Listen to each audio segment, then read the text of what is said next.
حالانکہ مسئلہ یہ سن لو اور دوسروں تک اس بات کو پہنچانا ہے کہ جن لڑکیوں کا ابھی نکاح نہیں ہوا یہ پہلا نکاح ہے، ان کو زبان سے کہنا ضروری نہیں ہے کہ میں نے قبول کیا ہے. یہ سن لینا، ہم نے اس لیے کہہ دیا کہ اگر کہیں اس رینج میں اگر نکاح ہوا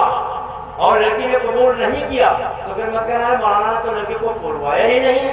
ایسے ہی چلے آئے ہیں. نہیں میرے بھائیوں، جس کا نکاح پہلا نکاح ہو رہا ہے اس کو زبان سے کہنا ضروری نہیں ہے. فقہاء کرام نے لکھا ہے کہ اگر عورت رو دیتی ہے، رونے لگتی ہے تو اس کا رونا بھی چاہے وہ ایجاب ہی ہے. قاضی صاحب پہنچے، نکاح پڑھانے والے پہنچے، عورتیں بیٹھی ہیں، کہا بیٹی کہہ دو میں نے قبول کیا. وہ رونے لگی تو اب اس کے پیچھے نہ پڑا جائے کہ قبول کرو میں نے قبول کیا، بلکہ اس کا رونا ہی سمجھا جائے گا کہ اس نے اس نکاح کو قبول اور منظور کر لیا ہے. بات سمجھ میں؟ ہاں یہ بات یاد رکھنا، بلوانا ضروری نہیں ہے. ہاں جس کا دوسرا یا تیسرا نکاح اتفاقاً ہو رہا ہو تو اس کو بھی اپنی زبان سے کہنا ضروری ہے کہ ہاں میں نے یہ نکاح جو ہے وہ قبول کیا ہے. اس کی وجہ علماء کرام نے لکھی ہے کہ رونے کو قبولیت سے کیوں تعبیر کیا گیا ہے. اس لیے تعبیر کیا گیا ہے کہ اب وہ لڑکی جو رونے لگی اس بنیاد کے اوپر رونے لگی ہے کہ اب ہمارے ماں باپ کا گھر ہم سے چھوٹ رہا ہے، ہمارے بھائی بہنوں کا گھر ہم سے چھوٹ رہا ہے، اس گھر پریوار کے لوگوں کا پیار ہم سے چھوٹ رہا ہے. اور یہ چھوٹنا اسی وقت میں ہوگا جب کہ کیا ہے اس کو یہ رشتہ منظور ہو رہا ہے. تو اس لیے تمہاری لڑکیوں کا باضابطہ زبان سے یہ کہنا کہ میں نے قبول کیا ضروری نہیں ہے. وہ رونے لگے سمجھ لیجیے کہ لڑکی نے آپ کے رشتے کو جو ہے وہ کیا کر لیا ہے، قبول کر لیا ہے. آپ آ جائیے اور شوق سے دولہا کے یہاں قبول کریں. ٹھیک ہے انشاءاللہ. ایک دوسرا مسئلہ کہ جس کے لیے یہاں کچھ احباب نے کہا مجھے تو یہ امید ہی نہیں تھی کہ یہ مسئلہ ایسا سامنے آئے گا، لیکن کچھ احباب نے بتایا تو اس کی وضاحت ضروری ہے. اس کی وضاحت ضروری ہے. دیکھو یہ نکاح کو ہم اور آپ نے اپنے آپ کرنا نہیں شروع کیا. جنت میں اندر اللہ رب العزت نے یہ سلسلہ قائم فرمایا ہے. تو دنیا کے اوپر ہم کو یہ ڈھیلی ہوئی بھیج دی کہ جاؤ اپنے آپ رشتے تلاش کرو، اپنے آپ سب کچھ کرتے رہو، کوئی کچھ نہیں ہے. میں نے ابھی بتایا کہ جو خطبہ پڑھا جاتا ہے اس خطبے کے اندر پوری ڈیٹیل لکھی ہوئی ہوتی ہے، سارا سب کچھ لکھا ہوا ہوتا ہے کہ کن کن عورتوں کے ساتھ میں نکاح کرنا درست ہے اور کن کن عورتوں کے ساتھ ہمیں نکاح کرنا درست نہیں ہے. اللہ رب العزت نے اپنے قرآن مقدس کے اندر پوری وضاحت کے ساتھ میں اس مسئلے کو بیان کر دیا ہے. نام لے کر کے وہ رشتے پکار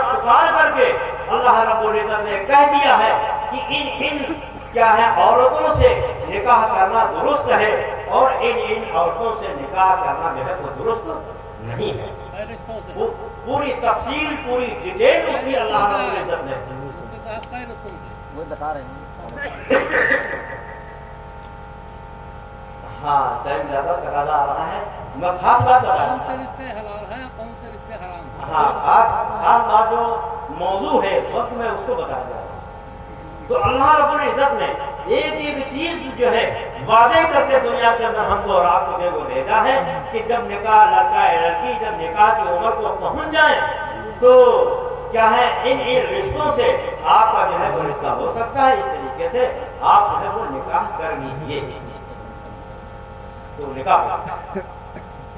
ان رشتوں میں کیا ہے، عام طور پہ جو ہمارے یہاں رشتے چل رہے ہیں تو ماما کی لڑکی کو لانا فخر سمجھتے ہیں کہ یہ درست ہے، اور اگر ماما اپنی بہن کی لڑکی کو لانا چاہے تو اس کو معیوب سمجھا جاتا ہے. یعنی بہن اپنے بھائی کی لڑکی لا رہی ہے